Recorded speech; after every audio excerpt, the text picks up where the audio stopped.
Hi guys, alam nyo ba gusto ng asawa ko tong kanyang burger na ginagawa ko. Ayan, yung beef yan na gawa na pero wala pa yung ingredients. Kaya ikaw ang maglalagay. Nilagyan ko siya ng olive oil tsaka butter.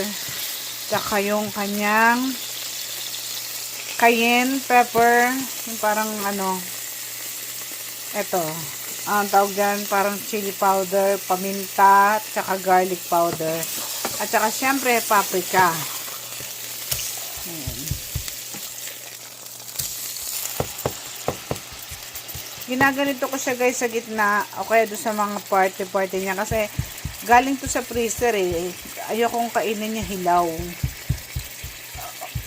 Although yung beef naman pwede naman talagang kainin ng hilaw. Kaso syempre hindi na siya fresh. Galing sa katayan. Bigil ako kanina eh, no? Yan, hindi yan mamantika guys, hindi natin sasama yung mantika, okay? Kaya wag tayo mag-alala dyan. Ayan. Kasi gusto ko sinisigurado ko na hindi na siya frozen o yung yellow sa gitna. Kasi pagka matigas pa siya guys, yellow yun, hilaw na makakain. Kawawa naman yung supapi ko. Okay? Kaya sinisigurado ko na luto. Pero hindi ko siya in-overcook kasi pag in-overcook mo siya, hindi na siya masarap. Basta maano-ano na siya. Okay, ganyan ako magluto ng burger. Kasi sinisigurado ko na kakainin ng mga nakakotsakan ko papi. Luto. Ayan guys, ito na yung ating burger. Habang nandiyan siya sa kawali guys, sa mahinang apoy, luto na siya. Tatanggalin ko to. Yan, para walang mga siguraduhin na walang dugo. Tapos habang nandyan siya, lalagyan ko siya ng cheese. Siguraduhin natin na wala ng dugo guys.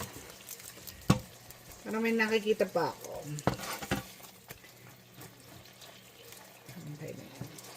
Kasi hindi ito masarap ng overcook. Kaya kailangan tama lang yung luto niya. Okay. Ganyan siya. Okay, mag-alala yung mantika niya naman healthy yan. Saka hindi naman yan masasama mamaya. Guys, kabilin-bili na ng chupapi ko mayonnaise. Okay? Mayonnaise.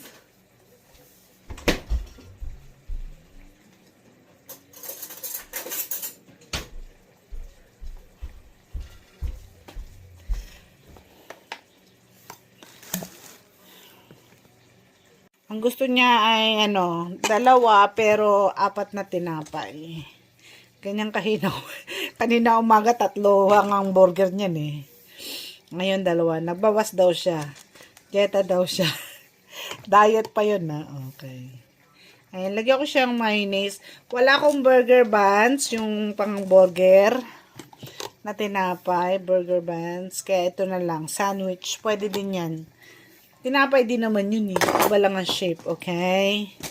Ayan, pagkatapos niya, lalagyan natin ng guys, sinain nyo yung nagustuhan niya yung sibuyas, sinain niya. Wala na pala akong sibuyas. Meron dito, kaso hindi na siya fresh. Kaya gagawa tayo.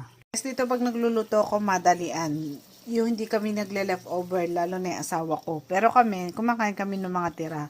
Yung, hindi mo naubos ng hapon, kinakain namin. Pero tong si chupapi ko, grabe guys, hindi mo mapapakain ng tira, okay?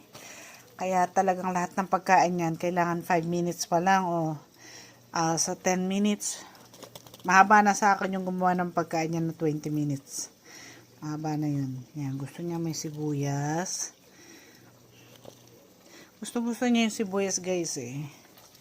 Sarap nga naman. Ayan, nakita nyo guys. Tatanggalin natin yung mantika. Nakita nyo? Diba? Hindi siya nakasama. Ayan. Tapos, ayan. Tsaka masarap yung medyo melt kasi na cheese. Diba? Ayan, dadagdagan natin ng sibuyas kasi yun ang request niya. Ano yun eh? Feeling doon pepot. Okay. Ayan ang kanyang burgers.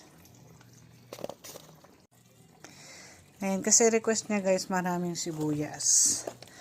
Kaya, ganito din ba kayo maghiwa? Ginaganto ko hiwa para maganda siyang tingnan. No? Di ba lakas makasosyal? Yan si Papi eh. Gusto niya pa kumakain sa bahay kasi nabihan ko siya eh. Kasi minsan, diba? Yan ang kanyang burgers. Ang burger ni Chupapi, guys. Chupapi, you want milk? Ay, meron ng gatat. Okay. Baby ko yan eh. Gusto niya yung gatat ko.